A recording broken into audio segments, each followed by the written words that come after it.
Évangile de Jésus-Christ selon saint Jean. En ce temps-là, au cours du repas que Jésus prenait avec ses disciples, il fut bouleversé en son esprit, et il rendit ce témoignage. Amen, amen, je vous le dis, l'un de vous me livrera. Les disciples se regardaient les uns les autres avec embarras, ne sachant pas de qui Jésus parlait. Il y avait à table, appuyé contre Jésus, l'un de ses disciples, celui que Jésus aimait. Simon-Pierre lui fait signe de demander à Jésus de qui il veut parler. Le disciple se penche donc sur la poitrine de Jésus et lui dit : « Seigneur, qui est-ce ? » Jésus lui répond : « C'est celui à qui je donnerai la bouchée que je vais tremper dans le plat. » Il trempe la bouchée et la donne à Judas, fils de Simon Iscariote. Et, quand Judas eut pris la bouchée, Satan entra en lui. Jésus lui dit alors : « Ce que tu fais, fais-le vite. » Mais aucun des convives ne comprit pourquoi il lui avait dit cela. Comme Judas tenait la bourse commune, certains pensèrent que Jésus voulait lui dire d'acheter ce qu'il fallait pour la fête, ou de donner quelque chose aux pauvres. Judas prit donc la bouchée et sortit aussitôt. Or, il faisait nuit. Quand il fut sorti, Jésus déclara : « Maintenant, le Fils de l'homme est glorifié, et Dieu est glorifié en lui. Si Dieu est glorifié en lui, Dieu aussi le glorifiera, et il le glorifiera bientôt. Petits enfants, c'est pour peu de temps encore que je suis avec vous. Vous me chercherez, et, comme je l'ai dit aux Juifs, là où je vais, vous ne pouvez pas aller.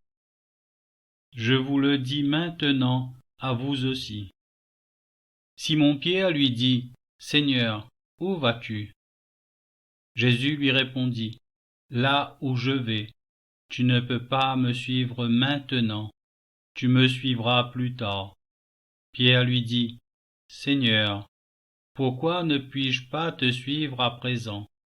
Je donnerai ma vie pour toi. » Jésus réplique : « Tu donneras ta vie pour moi ? Amen, amen, je te le dis, le coq ne chantera pas avant que tu ne m'aies renié 3 fois. »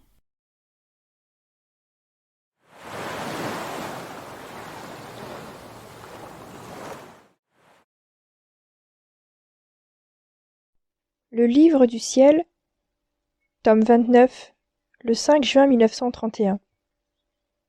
Ma fille, la plus grande tristesse de ma passion, le clou qui a le plus transpercé mon cœur, fut l'abandon et la dispersion de mes apôtres. Je n'avais pas un seul ami vers qui tourner mon regard.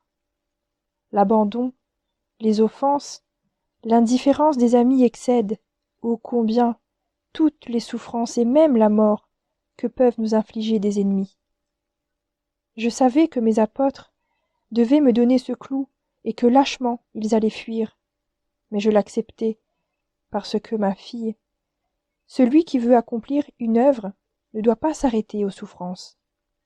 Il doit plutôt se faire des amis quand tout va bien, que tout lui sourit, qu'il va semant les triomphes et les prodiges, et communique même une force miraculeuse à celui dont il fait son ami et son disciple.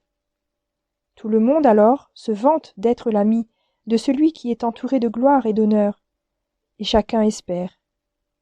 Combien d'amis et de disciples veulent alors y prendre part, car la gloire, les triomphes et les temps heureux sont de puissants aimants qui attirent les créatures vers le triomphateur.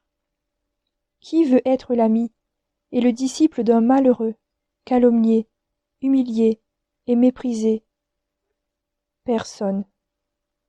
Tous vivent alors dans la crainte et ont en horreur de s'approcher de lui.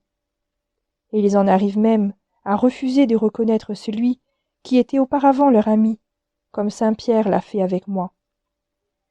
C'est pourquoi, Il est inutile d'espérer avoir des amis lorsque la créature vit le cauchemar des humiliations, des mépris et des calomnies. Il est donc nécessaire de se faire des amis pendant que les cieux vous sourient et que la fortune veut vous placer sur un trône, si l'on veut que ce bien, ces œuvres qu'il souhaite, puissent prendre vie et se poursuivre dans les autres créatures. Je me suis fait des amis alors que je semais les miracles et les triomphes, jusqu'à ce qu'ils en arrivent à croire que je devais être leur roi sur la terre, et qu'ayant été mes disciples, ils occuperaient les premières places auprès de moi. Et malgré qu'ils m'aient abandonné durant ma passion, lorsque ma résurrection a fait éclater mon triomphe, les apôtres se sont rétractés, ils se sont regroupés entre eux, et tels des triomphateurs, ils ont suivi ma doctrine, ma vie, et ont formé l'Église naissante. Si je leur avais reproché de m'avoir abandonné sans faire d'eux mes disciples, à l'heure de mes triomphes, je n'aurais eu personne pour parler de moi après ma mort et me faire connaître. Par conséquent, le temps heureux, la gloire sont nécessaires, et il est aussi nécessaire de recevoir les clous qui transpercent et d'avoir la patience de les supporter, afin d'avoir le matériau de mes plus grandes œuvres, et qu'elles puissent prendre vie parmi les créatures.